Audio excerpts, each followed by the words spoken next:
વચ્ચે અમદાવાદમાં હું નાથુરામ નાટકનો શો રદ થયો છે તો અમદાવાદમાં યોજાનાર હું નાથુરામ નાટકનો કાર્યક્રમ રદ કરવામાં આવ્યો છે તો કોંગ્રેસના ભારે વિરોધ બાદ આ પ્રદર્શન રદ કરવામાં આવ્યું છે અને આયોજકોએ નિર્ણય લીધો છે તો બોડકદેવના પંડિત દીનદયાળ ઓડિટોરિયમમાં આજે નાટક છે તો યોજાવાનું હતું તો રાજકોટમાં કોંગ્રેસના કાર્યકરોએ નાટકના સ્થળે તોડફોડ કરી હતી રાજકોટ અને જામનગર બાદ હવે અમદાવાદમાં પણ શો રદ કરવામાં આવ્યો છે વિરોધની શક્યતાઓને જોતા આયોજકો દ્વારા પીછેહટ કરવામાં આવી તો અમદાવાદમાં નાટક યોજવા મુદ્દે છેલ્લા કેટલાય સમયથી વિવાદ ચાલી રહ્યો હતો સંવાદદાતા પ્રણવ અમારી સાથે જોડાઈ ગયા છે પ્રણવ આજે નાટકનો કાર્યક્રમ રદ કરાયો છે શું અપડેટ ચોક્કસ કહી શકાય કે હું નથુરામ નામનું જે નાટક છે તે ગુજરાતના અલગ અલગ શહેરોમાં ભજવાનું હતું તેની શરૂઆત રાજકોટ ખાતે હતી રાજકોટમાં જ યુથ કોંગ્રેસ અને એનએસયુ દ્વારા વિરોધ કરવામાં આવ્યો હતો તોડફોડ કરવામાં આવ્યો તેના કારણે રાજકોટમાં એ કાર્યક્રમ રદ કર્યો ત્યારબાદ આયોજકો દ્વારા તે કાર્યક્રમ જામનગર ખાતે જાહેર કર્યો હતો પરંતુ જામનગરમાં પણ વિરોધના પગલે આયોજકોએ એ કાર્યક્રમ છે હું નાથુરામ જે નાટક છે તેને રદ કરવાની ફરજ પડી હતી ત્યારે આજે મોડી સાંજે અમદાવાદના બોડકદેવ વિસ્તારમાં આવેલા પંડિત દીનદયાળ હોલની અંદર હું નથુરામ જે નાટક છે તે ભજવાનું હતું તેને લઈને ટિકિટો પણ વેચી દેવામાં આવી હતી જાહેરાતો પણ કરી દેવામાં આવી હતી પરંતુ અહીં પણ કોંગ્રેસ દ્વારા વિરોધની ચીમકી છે તે જાહેર કરવામાં આવી હતી તો સાથે જ પોલીસે પણ એલર્ટ થઈ ગઈ હતી પોલીસ પણ મોટી સંખ્યામાં ગોઠવાય તે પ્રકારની સ્થિતિ થઈ ગઈ હતી અને કોંગ્રેસના કાર્યકર્તાઓ પણ એક આયોજન કર્યું હતું કે ત્યાં જઈને તે વિરોધ કરો પરંતુ વિરોધને પહેલા જ કહી શકાય કે જે આ કાર્યક્રમ છે આયોજકો દ્વારા રદ કરવાની ફરજ પડી છે અને પોલીસે પણ તમામ આયોજકોને સમજાવ્યા હતા કે કોન્ટ્રોવર્સી ઉભી થઈ રહી છે તેના કારણે જે લૉ ઓર્ડર છે તેમાં બદલાવ થયો તેના કારણે આપ કાર્યક્રમ રદ કરો અને તેના જ કારણે આયોજકો દ્વારા આખો કાર્યક્રમ છે હાલ રદ કરવાની જાહેરાત છે અહીં કરી છે જી પ્રણવ સમગ્ર માહિતી બદલ આપનો આભાર કચ્છના મુન્દ્રામાં જ્વેલર્સમાં સનસનીખેજ લૂંટનો પ્રયાસ હાથ ધરવામાં આવ્યો તો મુન્દ્રાના બારોઈ રોડ પર રુદ્રાક્ષ જ્વેલર્સમાં લૂંટનો પ્રયાસ કરવામાં આવ્યો છે હથિયારધારી 4 લૂંટારુઓએ જ્વેલર્સની દુકાનને નિશાન બનાવી લૂંટના ઈરાદે આવેલા શખ્સોએ 3 રાઉન્ડ ફાયરિંગ પણ કર્યું દુકાનદારે હિંમત દાખવી એક લૂંટારુને સ્થળ પર ઝડપી પાડ્યો ફાયરિંગના અવાજથી સમગ્ર વિસ્તારમાં ભારે અફરાતફરી મચી ગઈ મુન્દ્રા પોલીસે ઘટનાસ્થળે પહોંચીને તપાસનો ધમધમાટ શરૂ કર્યો ઝડપાયેલા આરોપીની પૂછપરછમાં અન્ય સાગરીતોના નામ ખુલશે તો ફરાર 3 આરોપીઓને પકડવા માટે પોલીસે ટીમો બનાવી છે અને તપાસ તેજ કરવામાં આવી છે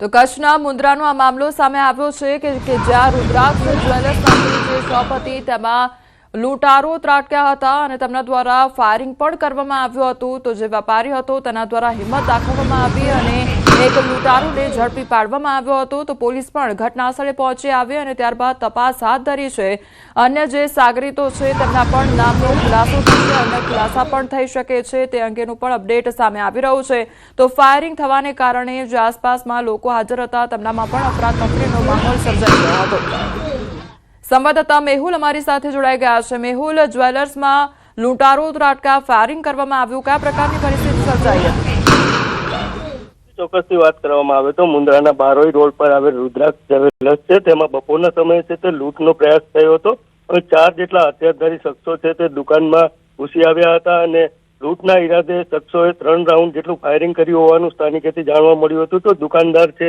તેને હિંમત દાખવીને એક લૂંટારુનો છે તે સ્થળ પર જ ઝડપી પાડ્યો હતો ફાયરિંગના અવાજથી જે સમગ્ર વિસ્તાર છે ત્યાં ભારે અફરાતફરી મચી હતી તો બીજી બાજુ પોલીસ ઘટના સ્થળે પહોંચી અને જે આરોપી છે તેને હસ્તગત કરી અને વધુ તપાસ છે તે હાથ ધરવામાં આવી હતી તો અન્ય જે ભાગેલું છે 3 શખ્સો તેને ઝડપી પાડવા માટે પોલીસ છે તે વિવિધ ટીમો બનાવીને હાલ તપાસ તેજ કરી છે જી મેહુલ સમગ્ર માહિતી બદલ આપનો આભાર મોરબીના પાનેલી ગામમાં અસામાજિક તત્વોનો આતંક જોવા મળી રહ્યો છે 4 શખ્સોએ યુવક પર લાકડી વડે જીવલેણ હુમલો કર્યો જૂની અદાવતમાં આરોપીઓ યુવક પર તૂટી પડ્યા અને યુવકને 16 સેકન્ડમાં 36 વખત લાકડીના ઘા ફટકાર્યા હતા યુવક પર હુમલાની ઘટના સીસીટીવી કેમેરામાં કેદ થઈ છે તો યુવાનને ગંભીર ઈજા પહોંચતા સારવાર માટે ખસેડવામાં આવ્યો છે પોલીસે આરોપીઓને પકડવા માટેના ચક્રો ગતિમાન કર્યા છે સંવાદદાતા રવિ અમારી સાથે જોડાઈ ગયા છે રવિ અસામાજિક તત્વોનો આતંક જોવા મળી રહ્યો છે આખી ઘટના કયા પ્રકારે સર્જાઈ હતી મોરબી તાલુકાના પાનેલી ગામ નજીક જૂના બંદૂકનો ખાર રાખીને એક યુવક પર 4 શખ્સોએ લાકડી વડે બેરહેમીથી હુમલો કર્યો હોવાની ઘટના સામે આવી હતી. આ સમગ્ર ઘટનાના સીસીટીવી ફૂટેજ સોશિયલ મીડિયામાં વાયરલ થતા ચકચાર મચી ગઈ હતી. ગતરોજ પાનેલી રામાપીર મંદિર પાસે રહેતા 18 વર્ષીય વિશાલ નામના યુવાને તેના જ ગામના 4 વ્યક્તિઓએ જૂની અદાવતમાં લાકડી વડે માર માર્યો હતો અને સમગ્ર સીસીટીવી વાયરલ થતા આરોપીઓને પકડવા પોલીસે ચક્રો ગતિમાન કર્યા છે. જી રવિ, સમગ્ર માહિતી બદલ આપનો આભાર. સુરત શહેરમાં વધતા ચેઇન સ્નેચિંગના બનાવો વચ્ચે ઉધના પોલીસને મોટી સફળતા મળી છે. જાન્યુઆરીના રોજ ઉધના વિસ્તારમાં સાઈ રેસિડેન્સી નજીક એક મહિલા ઘરેથી કચરો નાખવા માટે બહાર નીકળેલી હતી ત્યારે મોપેડ પર આવેલા અજાણ્યા યુવકે મહિલાના ગળામાંથી સોનાની ચેઇન ઝૂંટવી પળભરમાં ફરાર થઈ ગયો હતો, જે સમગ્ર ઘટના નજીકના સીસીટીવી કેમેરામાં કેદ થઈ હતી. તો ઘટનાની ગંભીરતાને ધ્યાનમાં લઈને ઉધના પોલીસે 200થી વધુ સીસીટીવી ફૂટેજની તપાસ કરી આરોપીની ઓળખ કરી હતી અને અંતે ચેઇન સ્નેચિંગ કરનાર સાહિલ ઉર્ફે શાહુ શેખને ઝડપી પાડ્યો હતો. આરોપીની પૂછપરછ દરમિયાન વધુ ખુલાસા થયા અને તેની પાસેથી 2 લાખ રૂપિયાથી વધુ કિંમતનો મુદ્દામાલ પણ જપ્ત કરવામાં આવ્યો છે. તેરાપંથ ભવન રોડ છે એના ઉપર એક કપલ 2 વ્હીલર ઉપર જઈ રહ્યું હતું. તે દરમિયાન એક સ્નેચર દ્વારા ચાલુ વ્હીકલથી જ એક દોરો સ્નેચિંગ કરવામાં આવેલો અને જે બાબતનો ઉધના પોલીસ સ્ટેશન ખાતે ગુનો દાખલ કરવામાં આવેલો. ગુનો દાખલ કરી ઉધના પોલીસ સ્ટેશનની ટીમ દ્વારા તપાસ કરતા આશરે 200થી વધુ સીસીટીવી કેમેરા ચેક કરી એનું એનાલિસિસ કરી આ આરોપીને આઈડેન્ટિફાઈ કરવામાં આવેલ અને આરોપીને ગુનાના કામે પકડી લેવામાં આવેલ છે. જે આરોપી સાહિલ ઉર્ફે શાહુ નામ છે, લીંબાયત મીઠી ખાડીનો રહેવાસી છે. બનાસકાંઠામાં બેફામ ડમ્પર બન્યા યમદૂત. પાલનપુરના સામઢી પાસે ડમ્પરની ટક્કરે યુવકનું મોત નીપજ્યું છે. અકસ્માતમાં હચમચાવતા સીસીટીવી ફૂટેજ પણ સામે આવ્યા છે. સામઢી નજીક ડમ્પર અને બાઇક વચ્ચે ગમખ્વાર અકસ્માત સર્જાયો. બેફામ ડમ્પરની ટક્કરે બાઇક ચાલકે ઘટના સ્થળે જ દમ તોડી દીધો. મૃતક યુવક સ્થાનિક સામઢી ગામનો હોવાનું તપાસમાં ખુલ્યું છે. સામઢી રાણાજી વાસ 4 રસ્તા પર અકસ્માત સર્જાતા અરેરાટી સર્જાઈ ગઈ છે. અકસ્માત સર્જી ડમ્પર ચાલક વાહન મૂકી સ્થળ પરથી ફરાર થયો હતો. તો ગઢ પોલીસ ઘટના સ્થળે પહોંચી અને આગળની કાર્યવાહી આરંભી છે. તો બેફામ દોડતા ડમ્પરો સામે કાર્યવાહી કરવા માટે માંગ ઉઠી છે. પોલીસે ફરાર ડમ્પર ચાલક સામે ગુનો નોંધીને શોધખોળ હાથ ધરી છે. ડિજિટલ ઇન્ફ્રાસ્ટ્રક્ચરને નવી દિશા આપવા તરફ ગુજરાતે હવે મહત્વપૂર્ણ પગલું ભર્યું છે. ગુજરાત સરકાર અને એલન મસ્કની સ્પેસ એક્સની સબડિવિઝરી સ્ટારલિંક વચ્ચે પરસ્પર સહયોગ માટે લેટર ઓફ ઇન્ટેન્ટ પર ગાંધીનગરમાં હસ્તાક્ષર થયા. મુખ્યમંત્રી ભૂપેન્દ્ર પટેલ અને નાયબ મુખ્યમંત્રી હર્ષ સંઘવીની ઉપસ્થિતિમાં કરાર સંપન્ન થયા. આ કરારથી અંતરિયાળ, આદિજાતિ અને ઓછી ટેલિકોમ સુવિધા ધરાવતા વિસ્તારોમાં હાઈ સ્પીડ સેટેલાઇટ આધારિત ઇન્ટરનેટ મળશે. નર્મદા અને દાહોદ જેવા એસ્પિરેશનલ જિલ્લાઓ સહિત રાજ્યના ટ્રાયબલ ડિસ્ટ્રિક્ટમાં ડિજિટલ ઇન્ક્લુઝન માટે મહત્વપૂર્ણ કદમ બનશે અને આ કરારથી ઈ ગવર્નન્સ, શિક્ષણ, આરોગ્ય અને આપત્તિ વ્યવસ્થાપનમાં મોટો સુધારો થશે. તો વિકસિત ભારત 2047ના વિઝન તરફ ગુજરાતનું આ મહત્વપૂર્ણ પગલું છે. આ સંયુક્ત પ્રોજેક્ટનો અમલ આવનારા ભવિષ્યમાં રાજ્યની ડિજિટલ સેવાઓને વધુ વ્યાપક બનાવવામાં માઇલસ્ટોન સાબિત થશે અને ઈ ગવર્નન્સની પ્રગતિને વધુ ગતિ આપશે એવો વિશ્વાસ મુખ્યમંત્રીએ વ્યક્ત કર્યો હતો.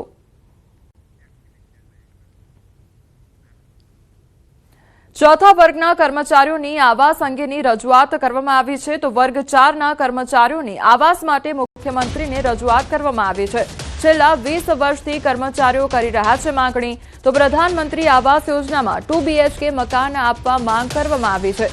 સરકાર 2 BHK ફ્લેટ આપે અથવા પ્લોટ ફાળવણી કરે તેવી માંગ કરવામાં આવી છે. તો રાજ્યના 21,000 કર્મચારીઓ વતી મહામંડળની રજૂઆત કરવામાં આવી છે. ગાંધીનગર જિલ્લામાં 2,000 કર્મચારીઓ કામ કરે છે. માંગણી નહીં સંતોષાય તો આગામી સમયમાં રણનીતિ પણ ઘડવામાં આવશે. ગાંધીનગરમાં સસ્તા અનાજ ડીલર એસોસિએશનની મહત્વની બેઠક યોજવામાં આવી. ગાંધીનગરમાં પુરવઠા મંત્રી સાથે સસ્તા અનાજ ડીલરોની બેઠક. પ્રહલાદ મોદીની આગેવાનીમાં ડીલરોના પ્રશ્નો અંગે રજૂઆત થઈ. ડીલરોના કમિશનમાં વધારો કરવા માટે મુખ્ય માંગણી દોહરાવવામાં આવી છે. તો લઘુત્તમ કમિશન આપવા મુદ્દે પણ મંત્રી સમક્ષ રજૂઆત કરવામાં આવી છે. ઈ કેવાયસી સાથે લોગિન અધિકાર આપવા મુદ્દે ચર્ચા કરવામાં આવી. પુરવઠા મંત્રીએ તમામ વ્યાજબી માંગણીઓ સંતોષવાની ખાતરી આપી છે. આગામી બજેટમાં ડીલરોના પ્રશ્નનો ઉકેલ આવશે તેવું પ્રહલાદ મોદીએ કહ્યું છે. તો બજેટમાં કમિશન મુદ્દે જાહેરાત થવાની ડીલરોમાં આશા પણ જાગી છે.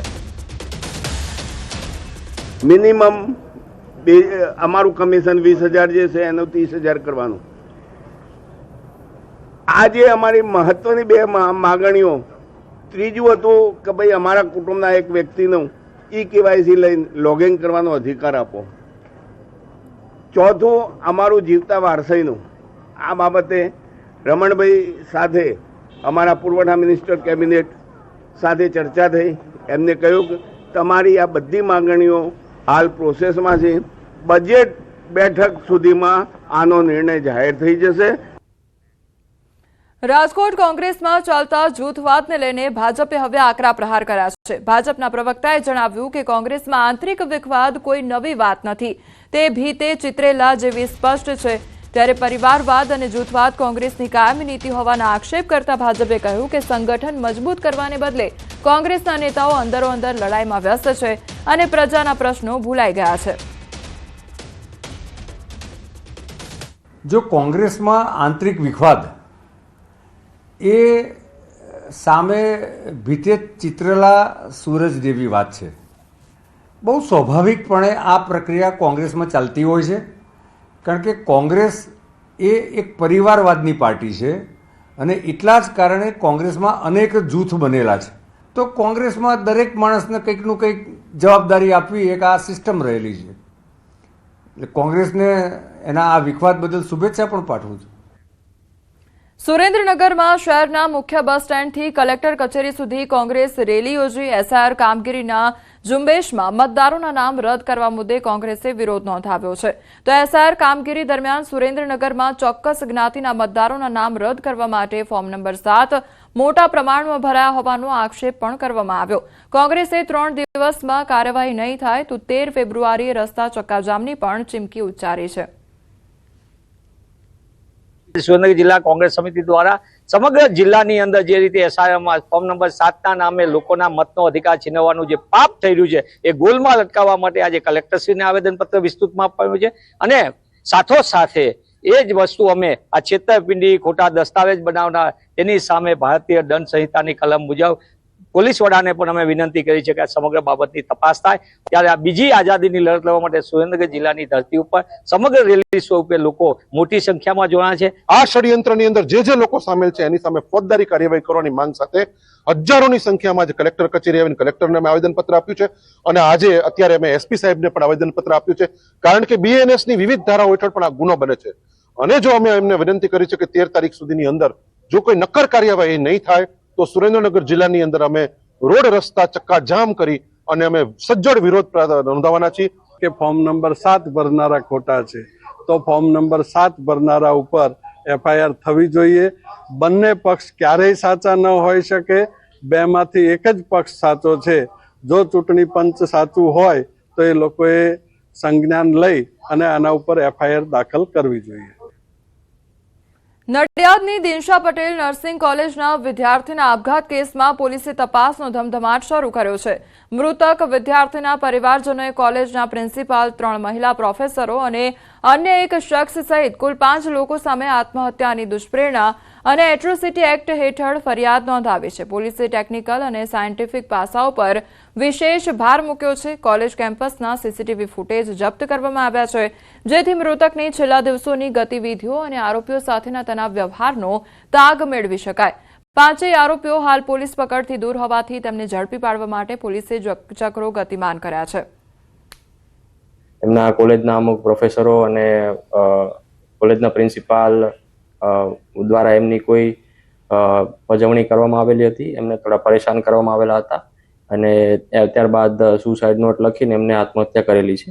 ત્યારબાદ એમનું જે કોલેજ છે કે જ્યાં બધી ઘટના જ્યાં ઘટેલી હતી તો કોલેજમાંથી આપણે CCTVની ફૂટેજો કબજે કરી છે. કોલેજના આશરે 9 જેટલા પ્રોફેસર્સના આપણે નિવેદનો લીધેલા છે. એના ક્લાસમેટ એટલે કે વિદ્યાર્થીઓ જેની જોડે ભણતા હતા એમના નિવેદનો લેવાનું હાલમાં શરૂ છે.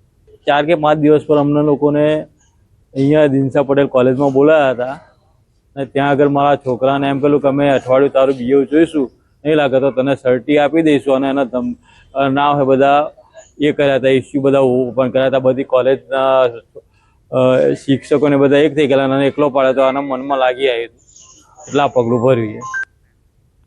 સુરતના અમરોલીમાં 2015માં ગણપતિ વિસર્જન દરમિયાન થયેલી હત્યાનો મામલો સામે આવ્યો છે. કોર્ટે 3 દોષિતોને આજીવન કેદની સજા ફટકારી છે. ગણપતિ વિસર્જન સમયે યુવતીઓની છેડતી મામલે ઝઘડો થયો હતો.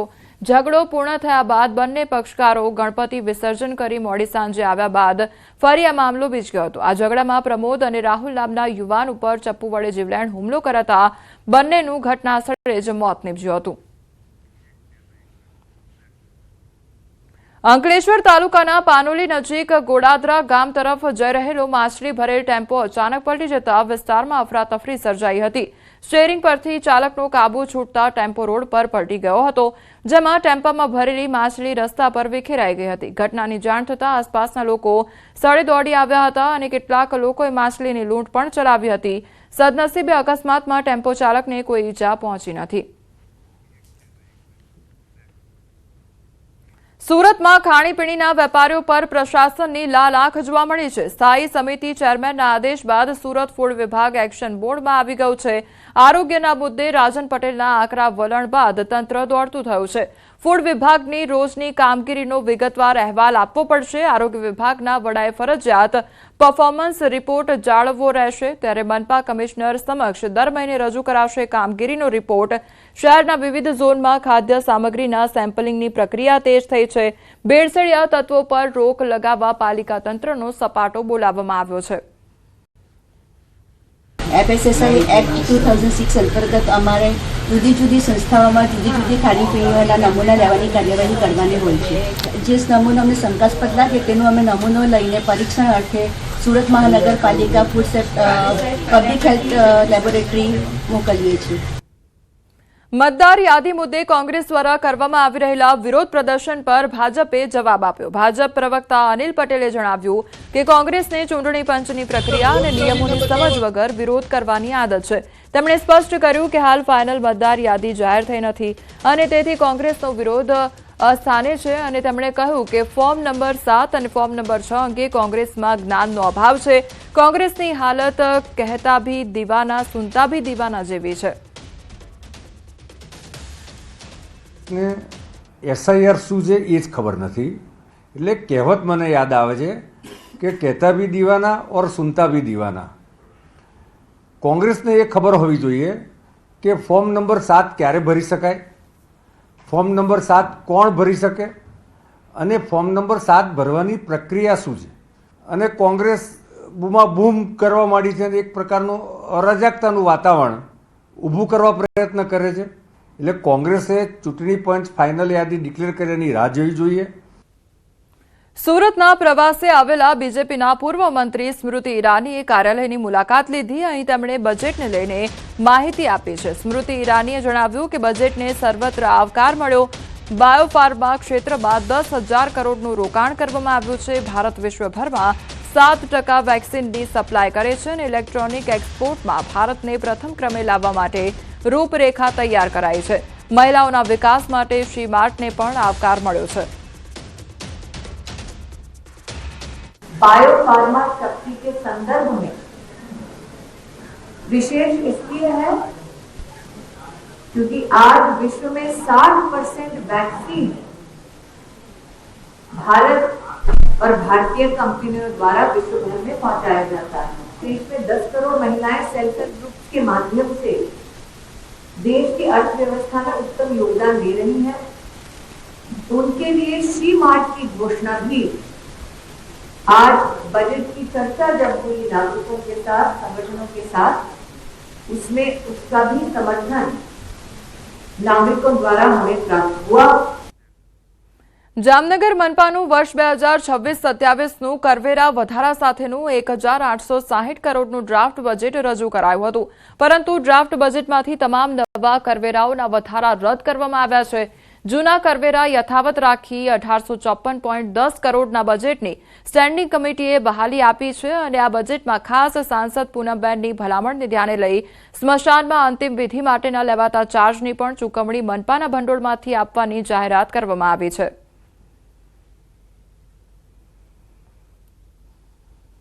માનનીય કમિશનરશ્રી દ્વારા જે 1860 કરોડનું બજેટ રજૂ કરવામાં આવેલ હતું તેમાં સુધારા વધારા સાથે 1854.10 કરોડનું બજેટને મંજૂર કરી અને જનરલ બોર્ડ તરફ પ્રસ્તુત કરવા માટે મોકલેલ છે.